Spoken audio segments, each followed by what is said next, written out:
Hey, welcome to day 23.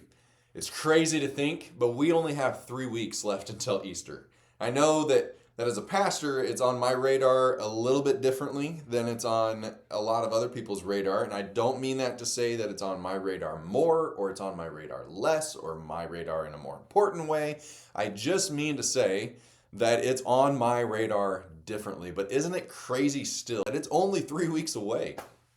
Earlier on, I compared Easter to kind of being like the Super Bowl for the church, which would mean that at this point, at the 3 week mark, that would mean that this week we are preparing for the conference championship games. If we were an NFL team, which we're not, which means that the excitement is building like big time for those teams, for those players, for the fans of those teams. The excitement is starting to become, it's getting through the roof. One more win and you're on to the big game. But it also means that the opposition is strengthening. And I'm not going to go into what exactly I mean by that today and what that means for us and what that meant for Jesus.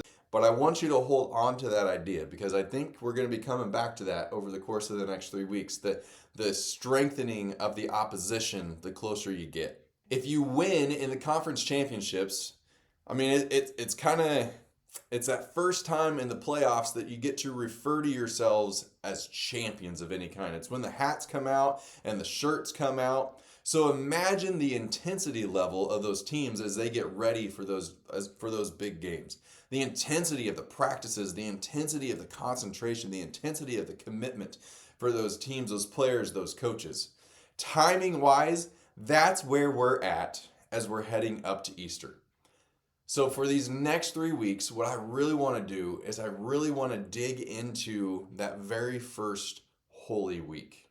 To prepare for the big day over these next 3 weeks, we're going to dig almost exclusively into what Jesus did in the days before his big day.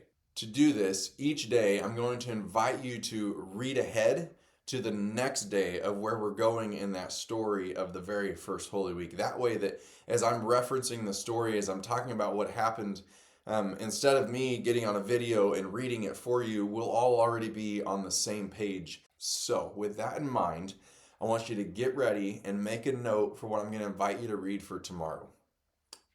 Are you ready? Here it comes. Got your pen out? I want to make sure I give you time so you don't have to rewind, so you don't have to hear me even more. Okay, here it is. For tomorrow, I want to invite you to read John 12, 9 through 11. I'm going to say it again so you don't have to rewind it. Kind of like when you leave a voicemail. For tomorrow, I invite you to read John 12, 9 through 11. Just a couple of last thoughts as you read that for tomorrow. These 40 days have been and will continue to be about preparing for Easter, but they're also about preparing for more than Easter. See, every day in our lives is a practice. It's a preparation. It's not just 40 days. It's a lifetime of preparation for what our eternity is going to look like. And as you consider what you want that eternity to look like, think back to those NFL teams and the amount of effort that they put in to have the outcome that they want. What is your practice intensity level? Hey, I'll see you tomorrow.